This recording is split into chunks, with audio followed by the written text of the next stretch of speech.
Alright guys, this took about 13 hours or so to print. Let's check it out. She's already loose. Okay. What does it do? Okay.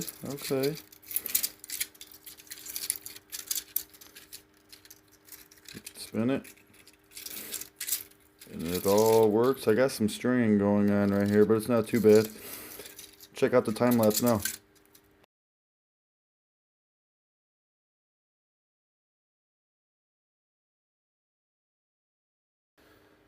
And there we have it, guys. It's like a fidget flower spinner thingamabobber. Does all kinds of weird things. You can make it do this, make it dance. It's dancing. Comment down below. Don't forget to hit that subscribe button and that like button. Don't forget to hit the bell so you guys don't miss out on future content. Thanks, guys.